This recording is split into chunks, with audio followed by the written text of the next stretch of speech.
प्रथम भक्ति, संतन कर संगा, दूसर रति मम कथा प्रसंगा, गुरु पद पंकज सेवा, तीसरी भक्ति अमान, चौथी भक्ति मम गुण गना, करऊं कपट तजी गान।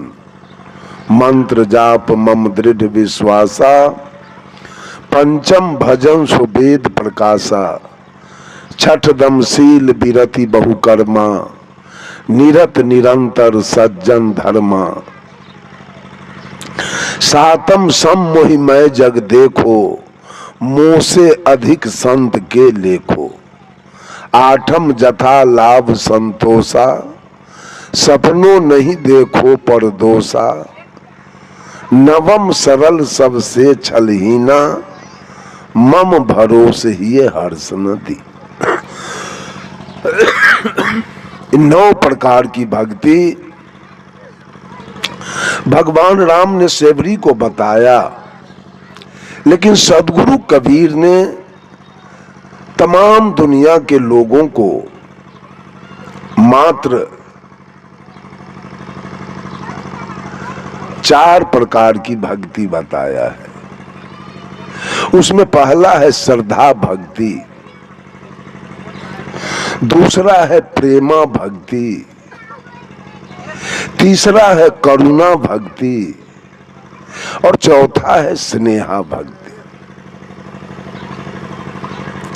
श्रद्धा हमारी कहां होनी चाहिए? अभी आप सुन रहे थे, श्रद्धा आपकी लगी है पत्थर से। साहब कबीर ने कहा, तीरथ में पानी है, तीरथ में पानी है, होबे न कछु नहाय देखा। और प्रतिमा केवल जड़ है, बोले नहीं बुलाए देखा। आपकी श्रद्धा कहां लगी है? श्रद्धावादी मनुष्य हो तब तो कोई हर्ज नहीं है। ये मानव हिंदू मुसलमान सिख ईसाई श्रद्धावादी नहीं है, अंध श्रद्धावादी है। और अंध श्रद्धावादी होने का मतलब है कि सारे लोग मिट्टी की पूजा कर रहे हैं, पानी की पूजा कर रहे हैं, अग्नि की पूजा कर रहे हैं, आकाश की पूजा कर रहे हैं, सूरज की पूजा कर रहे हैं, चंद्रमा की पूजा कर रहे हैं। ये अंध श्रद्धावादी लोग हैं। ये मंच अंध श्रद्धा का नहीं, ये मंच शंका का है, ये मंच विश्वास का नहीं है, ये मंच विचार का है, ये मंच अनुमान का नहीं है, ये मंच अनुभव का है। और ये मंच मानने का नहीं है, ये मंच जानने का है। I keep 6 honest serving men, they taught me all I know. मैं कुछ नहीं जानता हूं और अपने पास 6 कर्तव्यपरायण ईमानदार व्यक्ति को रखता हूं। जो कुछ भी मैंने सीखा है इन्होंने ही सिखाया है और इनके नाम है, their names are what, why, who, when, where and how। इनके नाम है क्या, कौन, कहां, क्यों, कब और कैसे। ये शंका आपके जीवन में आ जाए तो जीवन की गाड़ी है वो गंतव्य पर पहुंच जाएगी। लेकिन सारे लोग अंधश्रद्धावादी बन गए। लोगों ने इल्जाम लगाया कि कबीरपंथी किसी को मानने के लिए तैयार नहीं है। क्या कबीरपंथी माँ को माँ नहीं मान रहा है, पिता को पिता नहीं मानता, दादा को दादा और दादी को दादी नहीं मानता, चच्चा को चच्चा और चाची को चाची नहीं मानता, भैया को भैया और भाभी को भाभी नहीं मानता, नाना को नाना और नानी को नानी नहीं मानता है, मामा को मामा और मामी को मामी नहीं मानता है? क्या कबीरपंथी मौसा को मौसा और मौसी को मौसी नहीं मानता है? क्या कबीरपंथी धरती को धरती और आसमान को आसमान नहीं मानता है? क्या सूरज को सूरज, चंद्रमा को चंद्रमा, तारा को तारा नहीं मानता है? क्या हवा को हवा, पानी को पानी, आग को आग नहीं मानता है? क्या कबीरपंथी गाय को गाय और भैंस को भैंस, कुत्ता को कुत्ता और गीदड़ को गीदड़, हाथी को हाथी और घोड़ा को घोड़ा नहीं मानता है? क्या कबीरपंथी आम को आम और लीची को लीची, बरहर को बरहर और कटहल को कटहल नहीं मानता है? क्या कबीरपंथी गेहूं को गेहूं, मकई को मकई, धान को धान और जौ को जौ नहीं मानता है? तो क्या कबीरपंथी आपके कहने से गोबर को भगवान माने? आपके कहने से मिट्टी को भगवान माने? आपके कहने से पानी को भगवान माने? आपके कहने से अग्नि को भगवान माने? और आपके कहने से सूरज को भगवान माने? आपके कहने से चंद्रमा को भगवान माने? यही मानना है क्या? ये मानना है क्या? हम सूरज को सूरज मानते हैं, हम चंद्रमा को चंद्रमा मानते हैं, हम तारा को तारा मानते हैं, हम धरती मत मारिए, हम धरती को धरती मानते हैं, हम आसमान को आसमान मानते हैं, हम पानी को पानी मानते हैं, हम अग्नि को अग्नि मानते हैं, हम धरती को धरती मानते हैं और आकाश को आकाश मानते हैं। एक दिन की घटना है, पूज्य गुरुदेव आचार्य श्री धर्म स्वरूप साहब का कार्यक्रम पूर्णिया के इर्द गिर्द में 3 दिवसीय कार्यक्रम चल रहा था। गुरुजी रोज दिन सवेर के सत्र में मठ पर से स्नान ध्यान करके जलपान करके मंच पर जाते थे और शाम के सत्र में मंच पर से उतरे और चले आते थे अपने आश्रम। सवेर में जा रहे थे, मंच पर एक दरोगा विपरीत दिशा से आ रहा था। दरोगा ने गाड़ी को देखा और ऐसे इशारा किया रोकने के लिए। साहब जी ने ड्राइवर को कहा गाड़ी रोक दो। गाड़ी रुकी, साहब जी ने दरवाजा खोला, वो दरोगा आया और साहब जी को चरण छूकर प्रणाम किया और कहा गुरुजी, सुनने में आया कि आपका 3 दिवसीय कार्यक्रम पूर्णिया के शहर के इर्द गिर्द में हो रहा है। विचार किया कि जाऊं जरा सदगुरु के विचार को सुनूं, लेकिन मैं आ नहीं सका। साहब जी ने पूछा क्यों नहीं आए? तो दरोगा कहा ऊपर का के कृपा। साहब जी कहे ऊपर में कोई रहता है क्या? तो दरोगा कहा आप लोग इसका मतलब ऊपर का को नहीं मानते हैं। साहब जी ने कहा मैं निचला को मानता हूं, मैं ऊपरका को नहीं मानता हूं। तो दरोगा कहा इसका मतलब आप लोग सच्चे साधु नहीं हैं। और वो रामायण का एक चौपाई बोल दिया, जब द्रवहु दीन दयाल राघव साधु संगति पाइए। जब भगवान की कृपा होती है तो मानव को साधु की संगति मिलती है। इतने में साहेब जी की दृष्टि दरोगा के होठ पर गया और वो होठ में तंबाकू रखा था। साहब जी ने पूछा दरोगा जी ये होठ में तंबाकू है ऊपरका के कृपा से है कि निचला के कृपा से? कहा नहीं ये तो निचले के कृपा से। कहा मांस भी खाते हो? कहा सो तो हम दारू भी पीते हैं। तो बोलो मांस खाते हो ऊपरका के कृपा से कि अपना कृपा से? कहा नहीं तो अपना कृपा से खाते। दारू पीते हो ऊपरका के कृपा से कि अपना कृपा से? कहा नहीं भी अपने कृपा से। कहा कोई कपार फोड़वा के प्रतिष्ठा लुटवा के कपड़ा फड़वा के जाता है आपके थाना पर FIR लिखाने, आप जो माल पत्ती घूस लेते हो ऊपरका के कृपा से कि अपना कृपा से? कहा नहीं ये भी तो अपने कृपा से। साहब जी ने कहा रे भले आदमी, खैनी खाते हो अपना कृपा से, दारू पीते हो अपना कृपा से, मांस खाते हो अपना कृपा से, घूस लेते हो अपना कृपा से और सत्संग में जाते हो ऊपरका के कृपा से। चल रोड पर से हटो। हटा करके ये ऊपरका वाला बीमारी साहब कबीर ने एक महिला से पूछा, कहो रे सखी एक बात कहूं? सखी एक बात पूछूं? सखी कहती है पूछिए। कहां खसम ठहरायो जी? सखी तेरा दूल्हा कहां रहता है? दुल्हा मीन्स पिया परमात्मा। सखी तेरा दुल्हा कहां रहता है? तो सखी कहती है ऊपर। तो साहेब कबीर कहते हैं आकाश में। तो सदगुरु कबीर पूछते हैं दुल्हा आकाश और दुल्हन कहां है? दुल्हा तो आकाश में है या दुल्हन किधर है? पीव आकाश में है और जीव कहां है? कहां है? दुल्हा आकाश पताल में दुल्हन कैसे गछो हम मिठायो जी।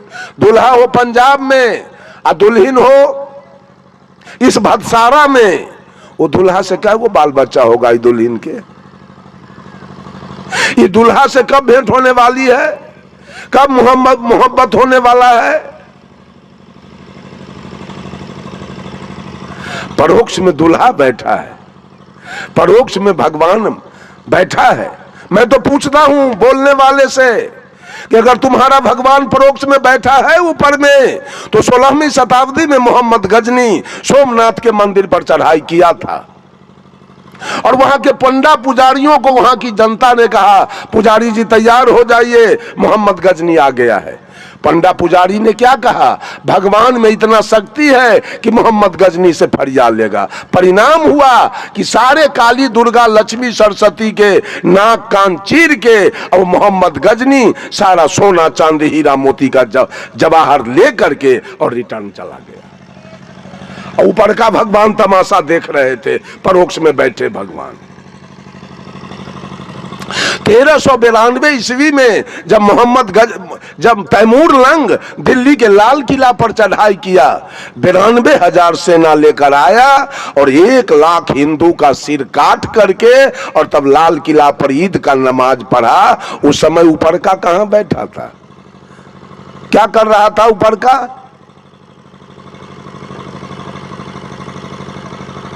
क्यों नहीं युद्ध किया तैमूर लंग के साथ? क्यों नहीं हिंदू को बचाया? ये धर्म धुरंधर लोग, ये धर्माधिकारी लोग, धर्म के ठेकेदार लोग, ये भोली भाली जनता को केवल बलगलाने का काम किया।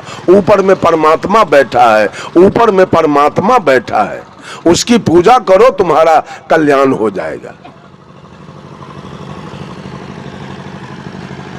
मैंने कहा सदगुरु कबीर ने भक्ति को 4 कांड में बांटा है। श्रद्धा भक्ति। देवता किसे कहते हैं? देवता कौन है? ये मेरे जीवन में किसका लागत है? इस शरीर पर किसका लागत है?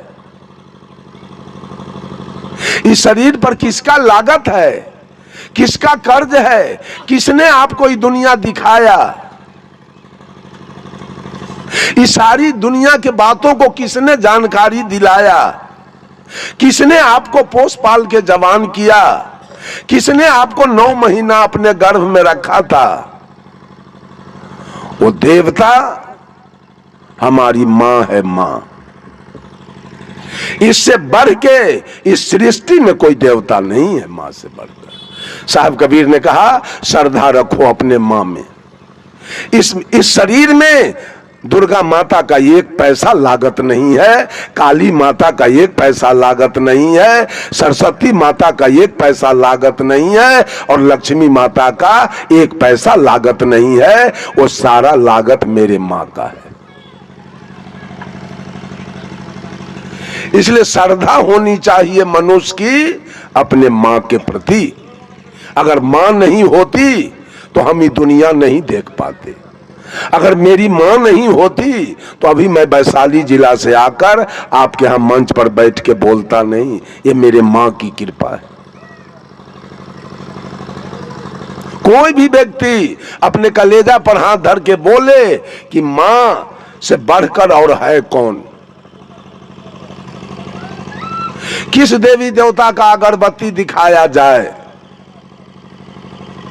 किसकी पूजा की जाए? किसने मुझे क्या दिया है? इस पर तो विचार किया जाए। तो विचार करेंगे तो पता चलेगा कि मेरा जीवन मेरे मां का दिया हुआ है। अगर मां नहीं होती तो बैजनाथ धाम जल लेके कौन जाता? जगन्नाथ धाम कौन जाता, केदारनाथ कौन जाता, बैनाथ कौन जाता, अमरनाथ कौन जाता, गंगा कौन नहाता, कमला जमंगला कौन नहाता, अठजाम चौपहरा श्रीमद् भागवत कथा या सत्संग कौन करता, इंजीनियर डॉक्टर प्रोफेसर कलेक्टर कौन बनता, प्रधानमंत्री रेल मंत्री वित्त मंत्री रक्षा मंत्री विदेश मंत्री कौन बनता, मुख्यमंत्री कौन बनता, आईजी डीआईजी सीओ बीडीओ कौन बनता, ये सब का श्रेय कौन है? मां। सबका श्रेय मां है। अगर मां नहीं होती तो मैं नहीं होता। इसलिए साहब कबीर की भक्ति है पहली भक्ति, श्रद्धा भक्ति। अपने मां में श्रद्धा रखो, मां की सेवा करो, मां की पूजा करो, ये तुम्हारी भक्ति पूरी हो जाएगी। मां नहीं होती तो ये हाथ कैसे सीधा होता, ये पैर कैसे सीधा होता, ये माथा कैसे गोल होता, ये नाक कैसे खड़ा होता।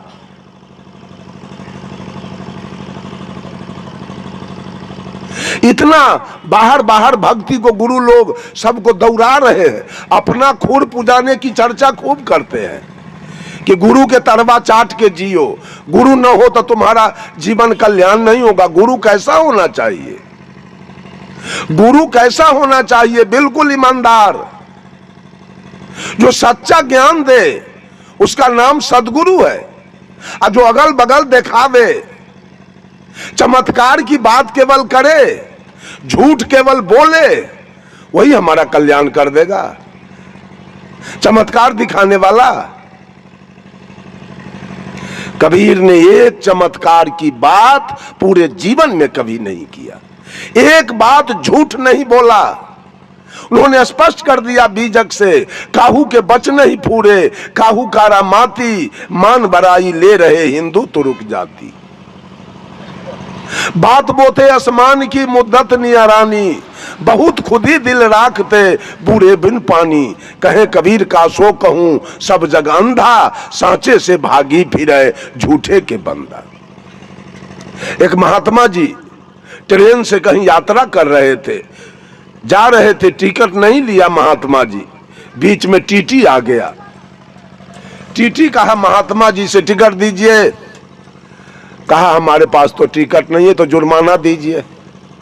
कहा देखते नहीं हो हम साधु हैं, कहा आपके जैसा साधु हम बहुत देखे हैं, लाइए। कहा हमको ज्यादा तंग करोगे तो हम शराब दे देंगे, कहा आपके जैसा बाबाजी हम बहुत देखे हैं, हमको शराब से डर नहीं है। आगे स्टेशन पर कहीं गाड़ी रुकी और टीटी महोदय ने साधु को गर्दनिया दे के उतार दिया, उतरो। उतार दिया। साधु जी जाके प्लेटफार्म पर बेंच पर बैठ गए। अब ड्राइवर साहब हॉर्न दे रहे हैं, गार्ड साहब झंडी दिखा रहे हैं और गाड़ी खुल नहीं रही। आधा घंटा 45 मिनट स्टेशन पर गाड़ी खड़ी रह गई। अब तो यात्री में हंगामा मच गया, अफरा तफरी हो गया। किसी को कॉलेज जाना, किसी को कारखाना जाना, किसी को बैंक जाना, किसी को हॉस्पिटल जाना, किसी को कुटमैती जाना, किसी को दुकान पर जाना है।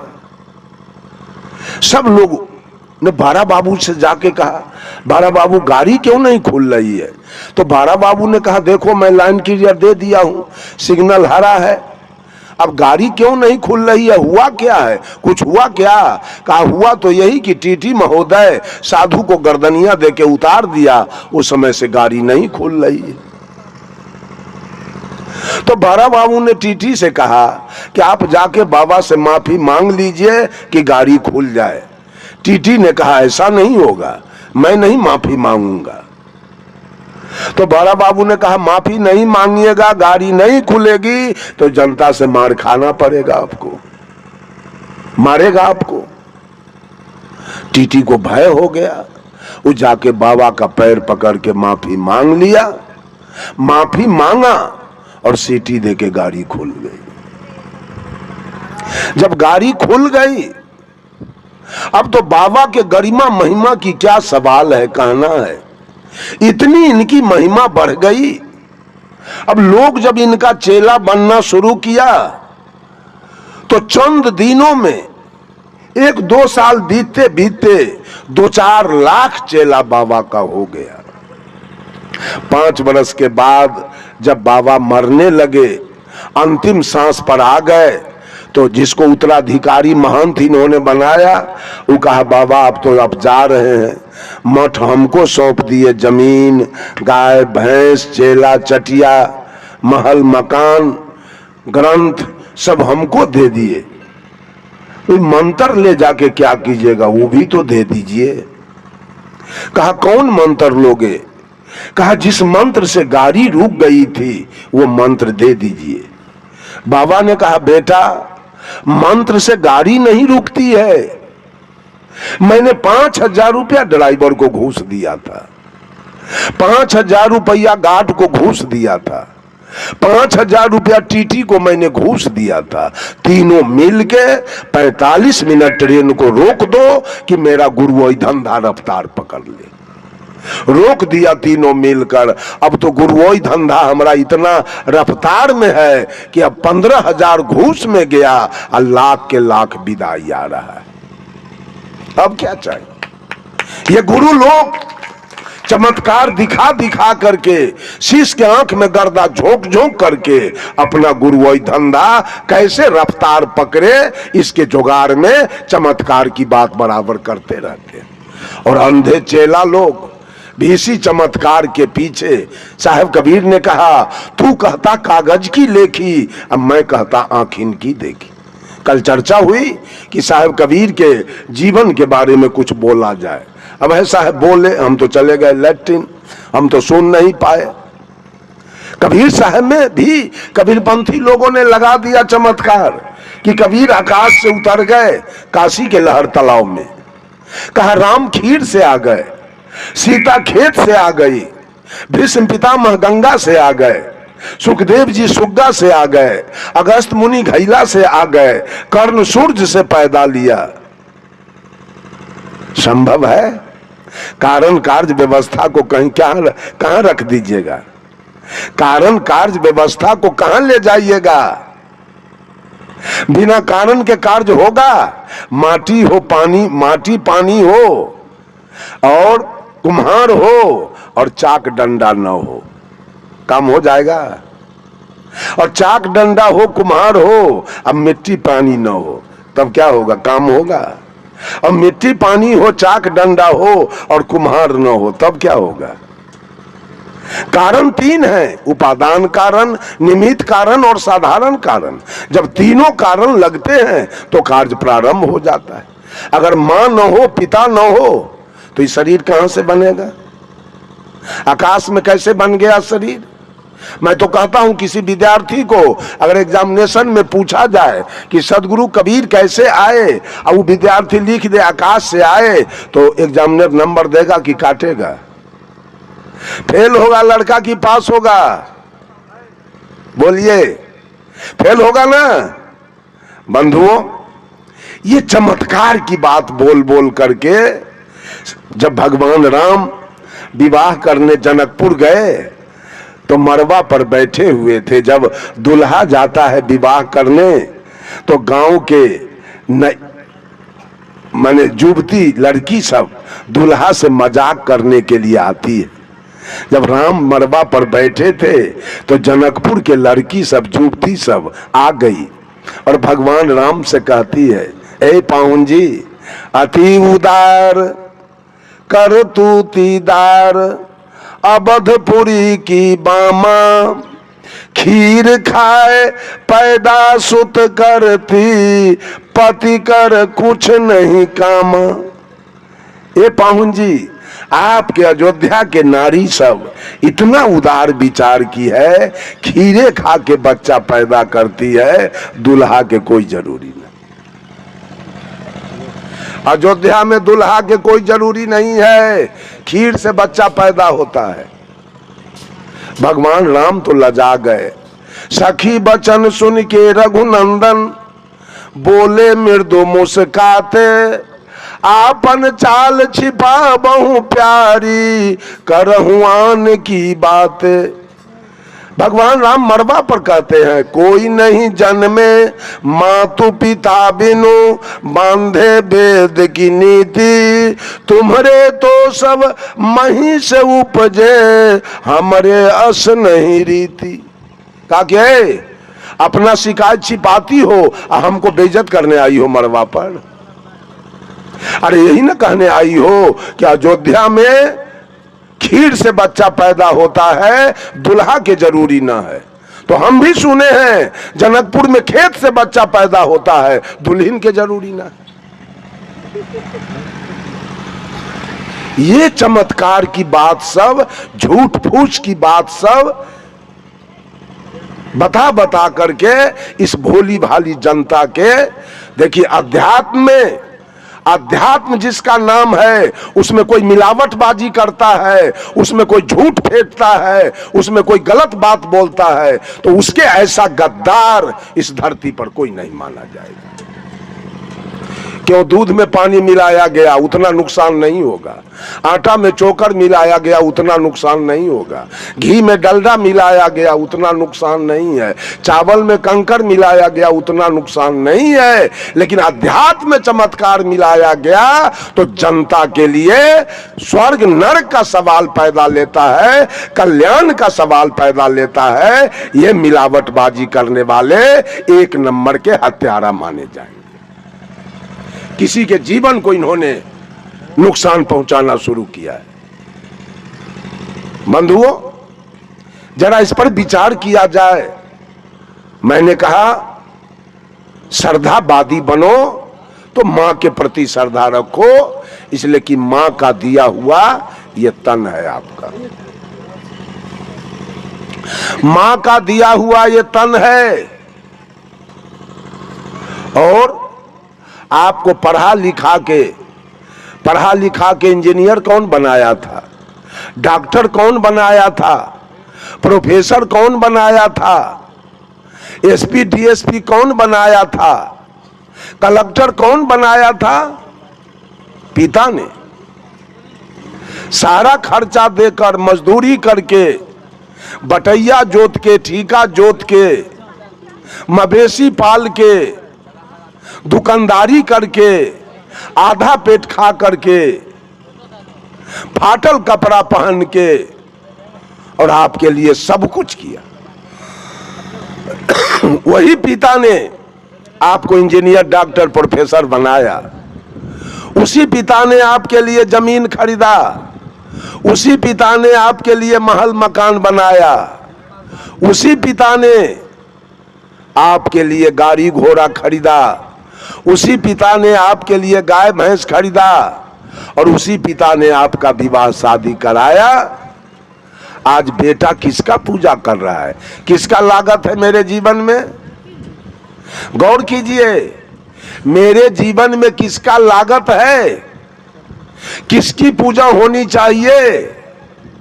साहब कबीर ने कहा पिता की सेवा होनी चाहिए, मां की सेवा होनी चाहिए और पिता की सेवा होनी चाहिए। ये दोनों का लागत मेरे जीवन में है। मां ने तन दिया है और पिता ने धन दिया है। और तीसरा, हम मांस खा रहे थे, मछली खा रहे थे, ताड़ी दारू पी रहे थे, गांजा भांग पी रहे थे, बीड़ी सिगरेट पी रहे थे, हम चोरी बेईमानी दलाली घुसखोरी कर रहे थे। कि क्या बाजार लगाया बुरा है?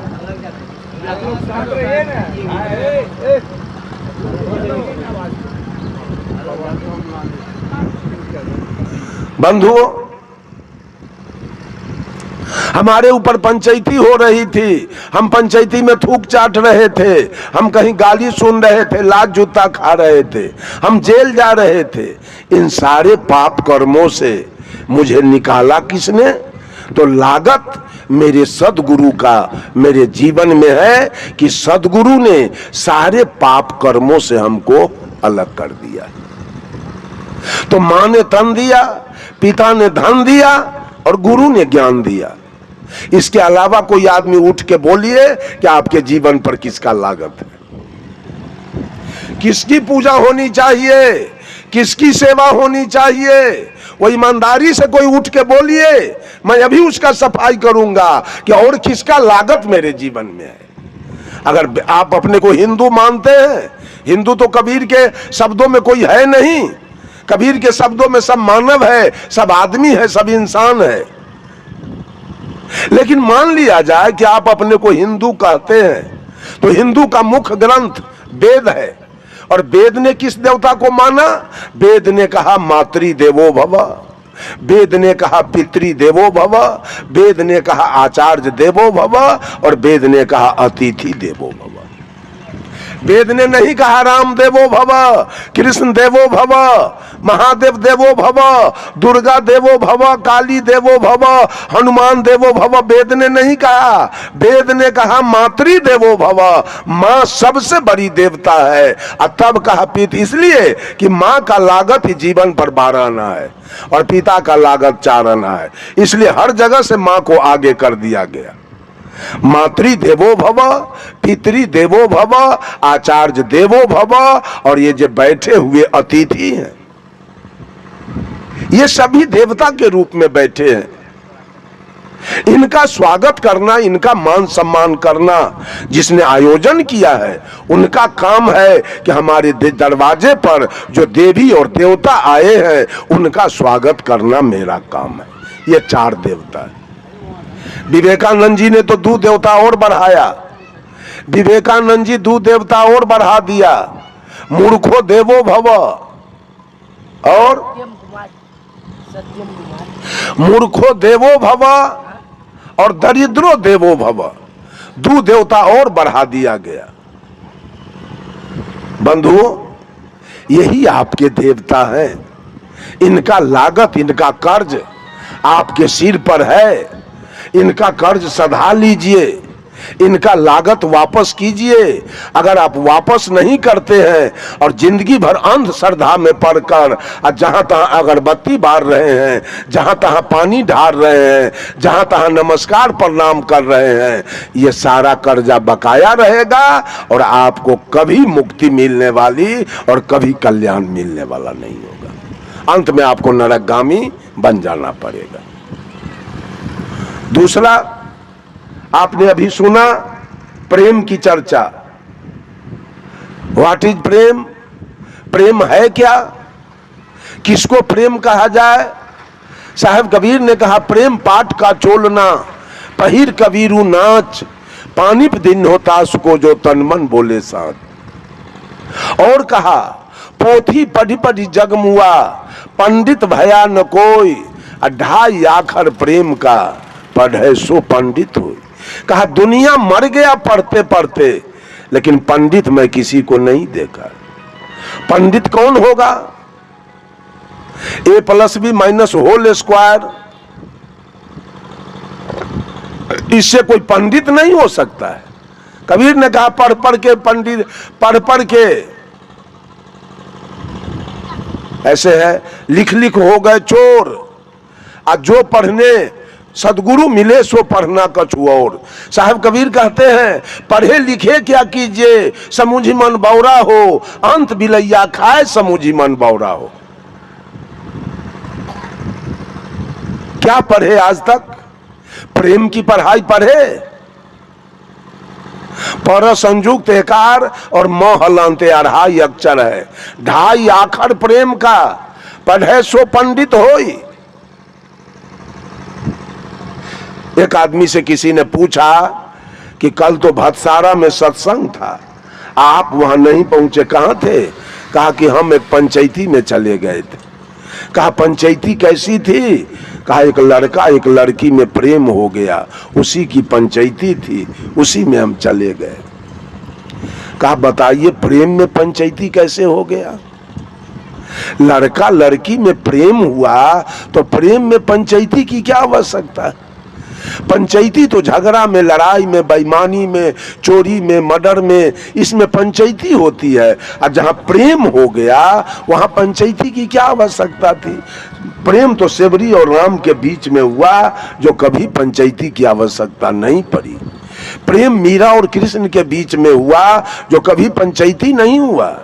प्रेम रामकृष्ण परमहंस और शारदा देवी के बीच हुआ, जहां कभी पंचायती नहीं हुई।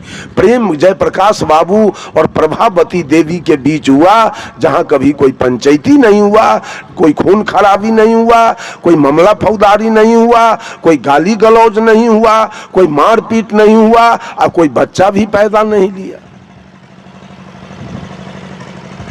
प्रेम में पंचायती क्यों हुआ? बंधुओं, वहां प्रेम नहीं था। उस लड़का लड़की में प्रेम होता तो पंचायती नहीं होती। सेवरी राम में प्रेम हुआ तो कभी पंचायती नहीं हुई।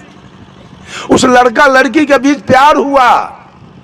और प्यार और प्रेम, there are great difference between प्रेम एंड प्यार। प्रेम और प्यार में जमीन आसमान का अंतर होता है। प्यार हुआ सेवरी और राम के बीच में, प्रेम हुआ सेवरी और राम के बीच में, और प्यार हुआ था लैला और मजनू के बीच में। उस प्यार को हम मोहब्बत कहते हैं। उसी प्यार को मोहब्बत कहा गया उर्दू लफ्ज में। वहां पंचायती होगी। लड़की फंस गई है लड़का के मोह में, लड़का फंस गया है लड़की के मोह में। जहां प्यार होगा, जहां मोहब्बत होगा, वहां पंचायती होगी। जहां प्रेम होगा, वहां पंचायती की कोई आवश्यकता नहीं है। और प्रेम होता है आत्मा से आत्मा का मिलन का नाम प्रेम है, और देह से देह के मिलन का नाम प्यार और मोहब्बत है। का साहब कबीर कहते हैं, मानव से प्रेम करो, माता पिता गुरु अतिथि में श्रद्धा रखो, और मानव से प्रेम करो। ये मानव प्रेम के पात्र हैं। जहां कोई विकार न हो, प्रेम निर्विकार हो, निर्मल हो, पावन हो, पवित्र हो, शुद्ध हो, ऐसा प्रेम करो। सेवरी और राम के जैसा प्रेम करो। अपने माँ से, अपने पत्नी से, अपने बेटा और बेटी से, अपने भाभी से, अपने भाई से, अपने पिता से, या गांव के लोग से। मनुष्य प्रेम का पात्र है। मानव से प्रेम करो। जहां कोई जातीयता न हो, जहां कोई सांप्रदायिकता न हो, जहां कोई ऊंच नीच का भेद न हो, जहां कोई अवर्ण सवर्ण का भेद न हो, जहां कोई छुआछूत का भेद न हो, जहां कोई गोरा काला का भेद न हो, जहां कोई हिंदू मुसलमान का भेद ना हो, ऐसा प्रेम करो मानव मात्र से। यह कबीर की दूसरी भक्ति। माता पिता गुरु अतिथि में श्रद्धा रखो और मानव से प्रेम करो। और तीसरी भक्ति है यह जीव मात्र जितने मानवेतर प्राणी, मानवेतर अर्थात मनुष्य जोनी से नीचे की खानी में जीने वाले ये पशु पक्षी कीड़ा मकोड़ा सब दया के पात्र हैं। इन प्राणी पर दया रखो। ये तीसरी भक्ति। संत मत कहाते हैं, कबीर मत कहाते हैं, और दर्जन के दर्जन बकरी पोस के कुट्टी कटवाते हैं। दया का एक पैसा लेस नहीं। वो आदमी स्वर्ग जाएगा, बैकुंठ रास्ता खुला हुआ है क्या? हत्यारा बैकुंठ जाएगा, हत्यारा सतलोक जाएगा, स्तुति करके और विनती करके, भर मांग चंदन करके, और लाल पियर पहन के सतलोक चला जाएगा। व्हाट इज सतलोक? सतलोक है किधर? साहब कबीर ने कहा, नर तू पार उतर कहाँ जई हो, आगे पंथी पंथ न कोई, कुछ मकान न पई हो। आ कहे कबीर सुनो भाई साधो, जहाँ के पौध तहीं ठहरई हो। अनजाने को स्वर्ग नरक है, हरि जाने को नहीं। आ जही डर से सब लोग डरत है, सो डर हमरे नहीं। दिल में दया का एक पैसा नहीं। यहाँ अमीर बनने की बात है। बकरी 30-30 हजार में खसी बिक रहा है। यहाँ अमीर बनने की मनसा है कि हम धनवान बन जाए बकरी कटवा कटवा के। तो धनवान बनोगे कि मुक्ति पाओगे? दो में से तो एक न होगा। या तो धनवान बनोगे, नहीं तो मुक्ति पाओगे। तो पोसा गया धन के लिए। बकरी क्यों पोसा गया? गाय तो लाया गया दूध के लिए, भैंस लाई गई दूध के लिए, बैल लाया गया खेत जोतने के लिए, घोड़ा लाया गया चढ़ने के लिए। अब बकरी क्यों लाई गई? मांस बेचने के लिए। यह मनसा खराब है, अंतरात्मा का विचारधारा गंदा है। अब वो आदमी कहता है हम संत मत में हैं, हम कबीर मत में हैं। तुलसीदास जी ने कहा, दया धर्म के मूल है, धर्म का मूल है दया, और जहां दया नहीं है मूले बात खत्म है। तो और बच क्या गया? सब संतन की बड़ी बलिहारी, ये बच गया। आ कबीर पंथ की स्तुति विनती बच गया, आ दिल का दया समाप्त हो गया।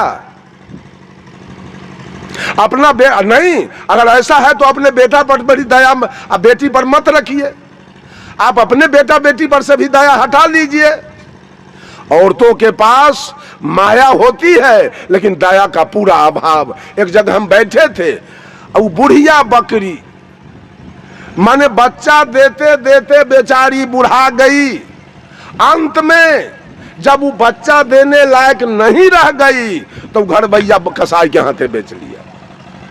हम उस जगह बैठे हैं, कसैया जो बकरी को ले के चला तो बकरी वाली कहती है, जा है लक्ष्मी बड़ा धार। बट पापी कहाँ के थे, लक्ष्मी इनको बड़ा धार दिया। अंत में इतना बेचने से इसका पेट नहीं भरा, बच्चा कटवाने से, तो अंत में बुढ़ियों के गर्दन कटवा रही है। और लक्ष्मी बड़ा धार ला। ये औरत के पास कितना ज्ञान है, कितना बुद्धि विवेक है, इसका माया कहाँ कितना है, और दया इसके अंदर से कहाँ चली गई। एक पैसा दया का लेस नहीं है।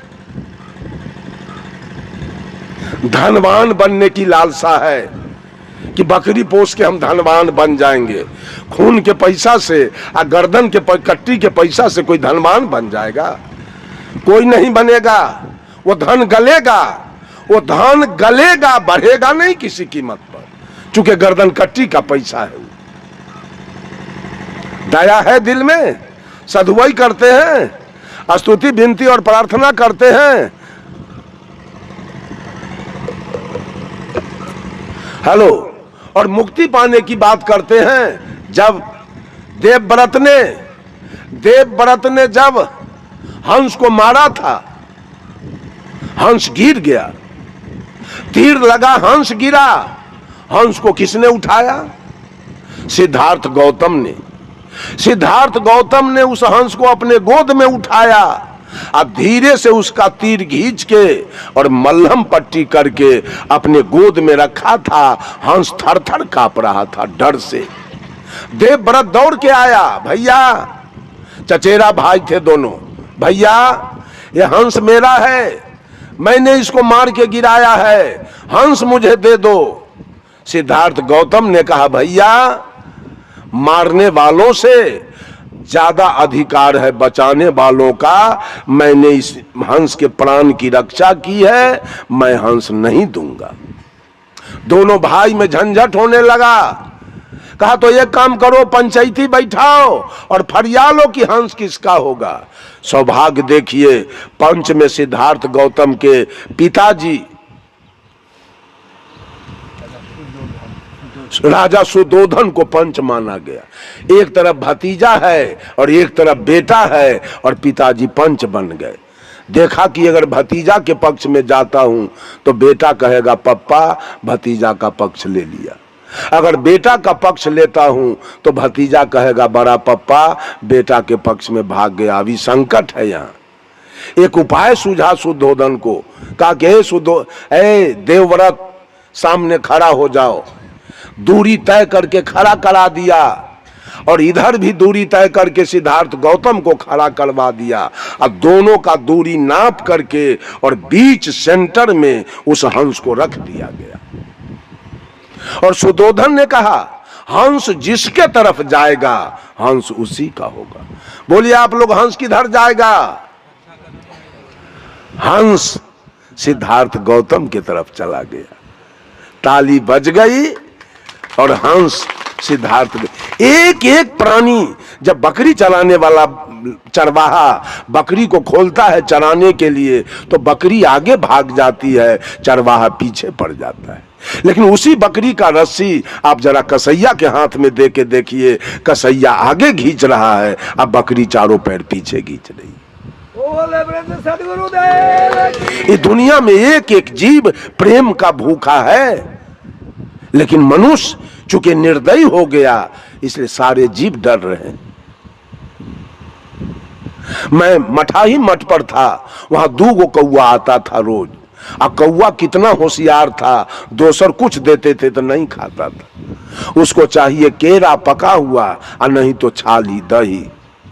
उसके लिए हम केरा खरीद के लाते थे, उसके लिए दही बचा के रखते थे। जो टाइम पर दोनों आता था, दोनों को दही दे दिए न तो केरा दे दिए, दोनों खा के चला, मेरे निकट में आ जाता था धीरे धीरे। वो सोचता था ये मुझे नहीं मारेगा। एक दिन तो एक जगह खोता में 2 पंडुक 4 गो अंडा दिया। लड़का सब उधेर बुन में लगा था। मैंने कहा सुन लो, जो अंडा को छुएगा वो रात में मर जाएगा, सुतले रह जाएगा। डर से कोई नहीं छुआ। 1-2 दिन 4 दिन में बच्चा हो गया। कहा कि बच्चा हो गया, हम बच्चों छुएगा वो सुतले रह जाएगा, कोई नहीं छुआ। हमको कहा आप चल के देखिए।